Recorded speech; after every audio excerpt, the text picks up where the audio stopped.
This is some somber news here. We lost a prominent member of the trans community over the weekend. Georgina Beyer was the first openly transgender woman elected as a member of parliament in the world. She died at the age of 65 in hospice care. A cause of death has not been released yet, but news organizations are citing her long battle with kidney disease as the probable factor. Miss Beyer, who was Maori, the indigenous one of the indigenous people of New Zealand and Australia, won the groundbreaking election to Parliament in 1999. Before jumping into the political sphere, she had gotten by as a nightclub performer and a sex worker. The first office she held was as mayor of Carterton, a small town on the North Island of New Zealand. She rose to the national office as a member of the Liberal Labour Party and remained a parliamentary lawmaker until 2007.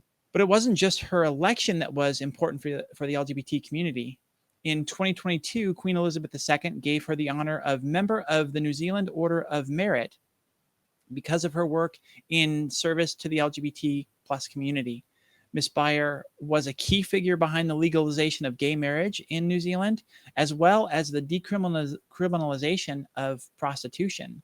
In a powerful speech about the 2003 Prostitution Reform Bill in front of the New Zealand Parliament, she said, "I support this bill for all prostitutes I have ever known who have died before the age of 20 because of the inhumanity, and hypocrisy of a society that would not ever give them the chance to redeem whatever circumstances made them arrive in that industry."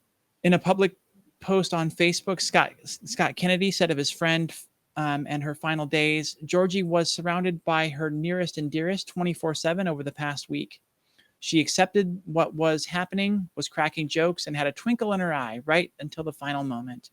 It's great to hear that she was surrounded by family and was able to accomplish so much in her time there, including the decriminalization of prostitution. And it's important for the trans community to celebrate things like this, like decriminalizing prostitution, because so many members of our community are left without options when it comes to employment.